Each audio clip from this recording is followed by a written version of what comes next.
like share subscribe comment ตวิรม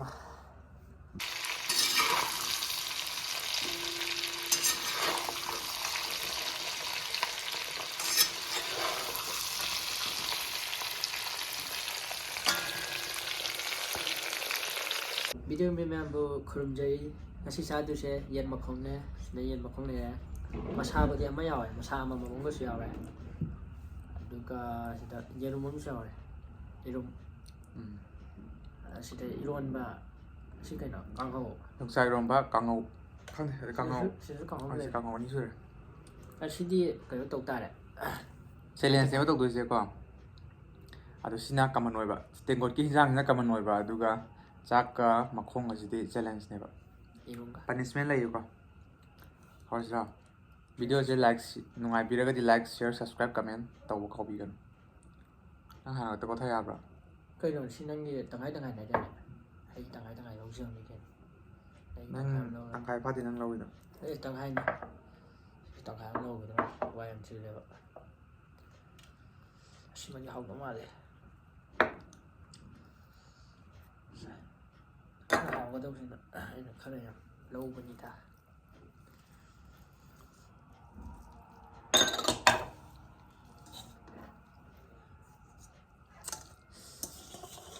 hầu về được à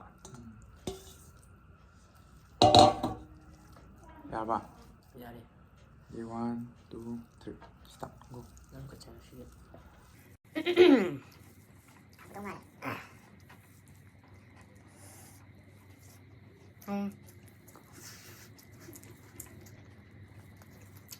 luôn mình bắt hả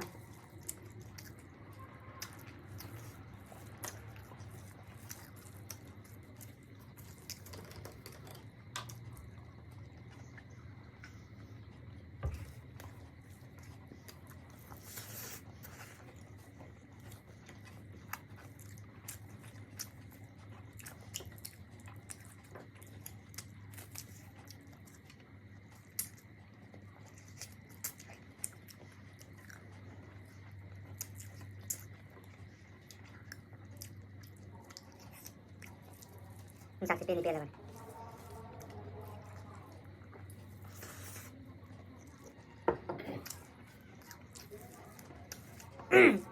nó nhiều nhau rồi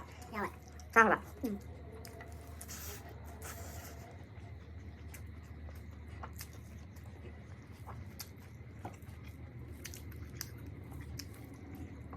sao rồi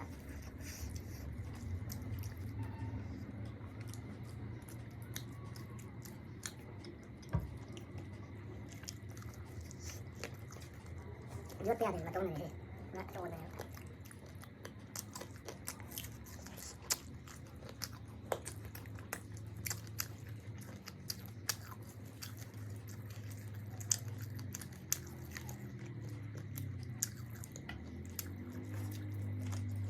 tiền mà không cái tàu quá chắc này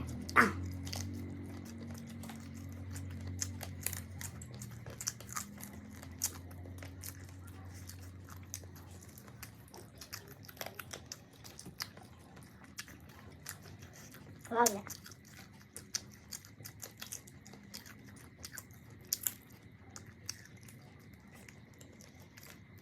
mà đuổi ra sang này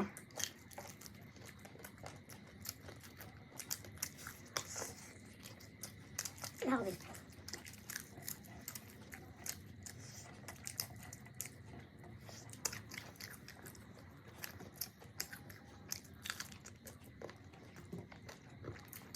tao rồi bạn nhớ đi ngồi bên cái tàu này đây này tao rồi nè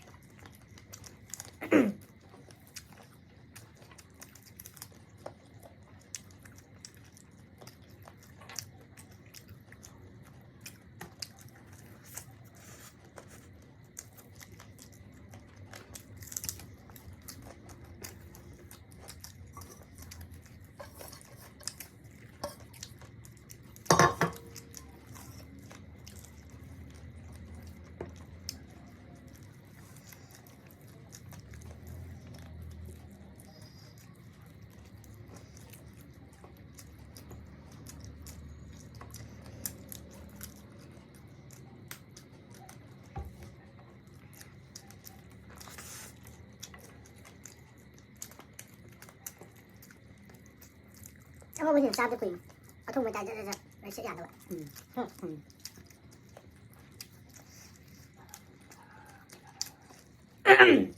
Hàng nào vậy? Được tập hơi được.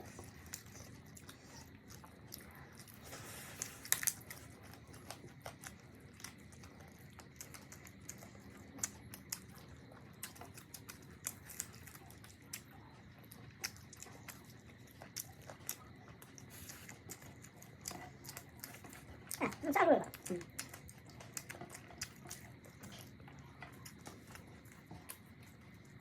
Nó đi đâu rồi?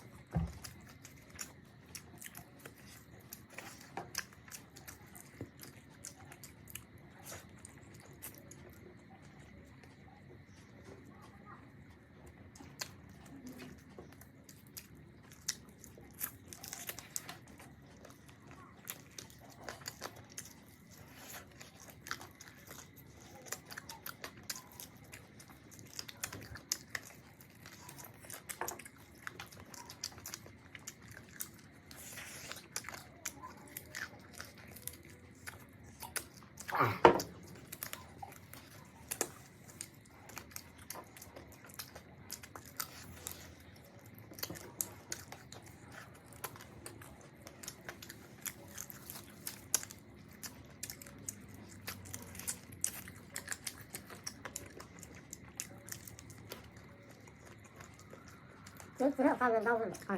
Rau cả.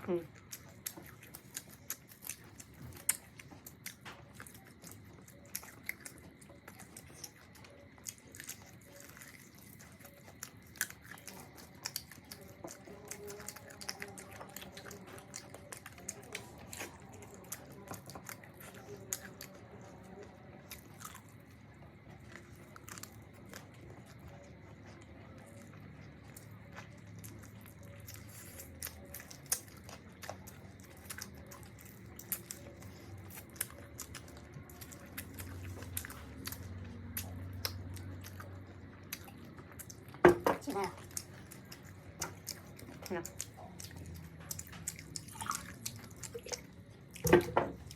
Em thử nữa.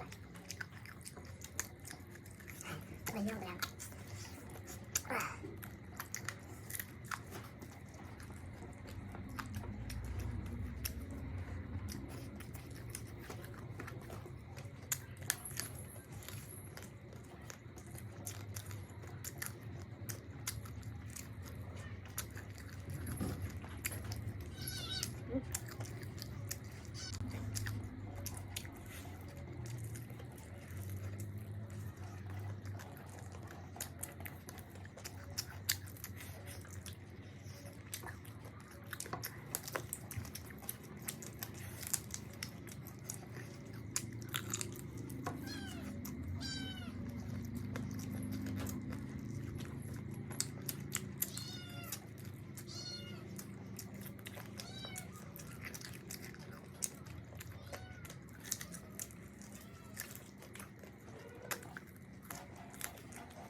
Nó rồi.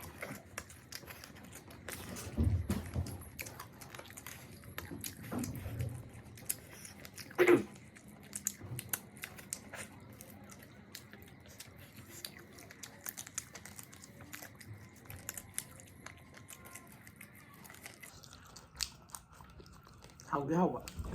Sao vậy? Có tao rồi sao ngoài? Punishment-se nupidꯧꯅ ꯀꯦꯕꯤꯔꯒ ꯏꯁꯩ ꯁꯛꯍꯜꯂꯛꯑꯒꯦ 이세지. 어디야? ꯇꯧꯕ ꯌꯥꯕ ꯊꯕꯛꯅꯦ 이세지가 어디야? 떼우떼우 계셔. ꯑꯩ ꯃꯄꯥꯟ ꯊꯣꯛꯄꯒ ꯇꯧꯔꯁꯤ ꯁꯥꯏꯗ ꯑꯗꯨꯝ ꯇꯧꯁꯜꯂꯁꯦ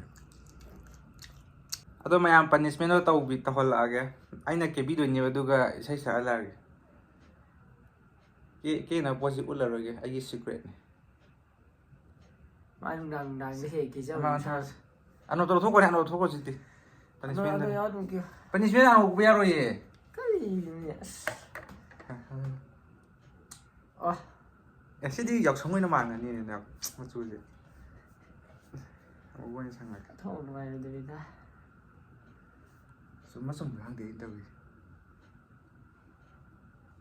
Chi ja me ka patis ko ke we da. KB ni ko is mai je.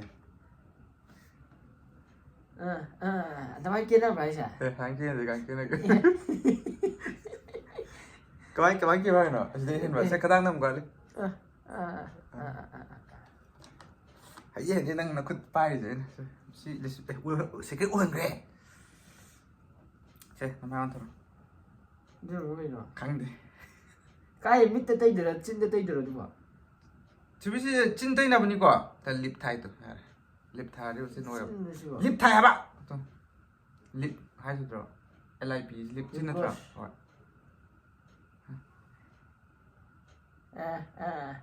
chín tây là trời à là tuần không có anh không cả li xin tây ngày đi nãy cũng chẳng có đâu nè chơi rồi thằng nào săn cái mà thằng nào săn nhạc nãy cái gì kia mà nó tiền này là đâu à nãy cái gì đi à circus cái medium mà là hả chơi rồi cái gì chứ apa mình xem sao anh khăn lôi nó sao kia hả cái gì nãy gì kia mà nó tiền hả sang dân mà nè hả kia đó hay tới các bạn kia đó chứ mà đâu cần đâu gì anh đang ngasi di fan KB ra bani ada mai sai do sa la ge so nãy gì kia mà nó tiền đâu ra some punishment do kitan happy oi na tom kai no table oi phai gre cái say sựcว่าน้องตัวsay sực ngon đâu vậy mình say sực cái gì cái nào table de phak tengai sa or sang sa kalu se kan ta ram so thia ga sai le ta bro ai say hit nó pi giờ ya rak ti hai nang ya ra si fi ba ni cái gì đấy nó ngay ya rồi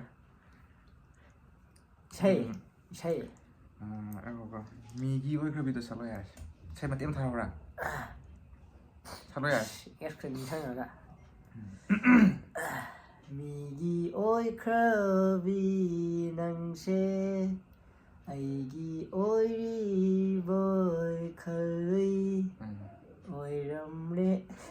cái khá cầu vậy cắm cầu nó sao măng lan gì cái nó hay mấy cầu vậy đang khá hay bây giờ là mày tới mấy cầu vậy xem ạ nắng làm sắc tay bà đúng được nhỉ ba lần thì mấy giao để bắt sự dân mình này sao ya rồi xin là gì ya rồi anh nó qua cái kia mày cấp tiền cái kia đó sao cái gì không hay đâu hãy chim ban cái list tiếp theo sao hay là cái là dùng cái gì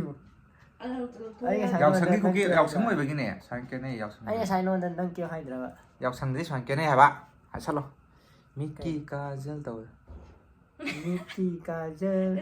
chimpanzee lipstick hay đây nè sao hay cái mấy cái không thể sao lại bất kỳ Chandan nó mới sợ gì anh kia đi làm nó anh ấy đang xuôi này cái lù bấm to lòng mà tâm hay rồi anh cái sao nó thế hả anh hay sắc thế hả anh ấy làm xem mà ngồi bờ biển ninh park đi đâm tàu mà tôi có lùi là sao là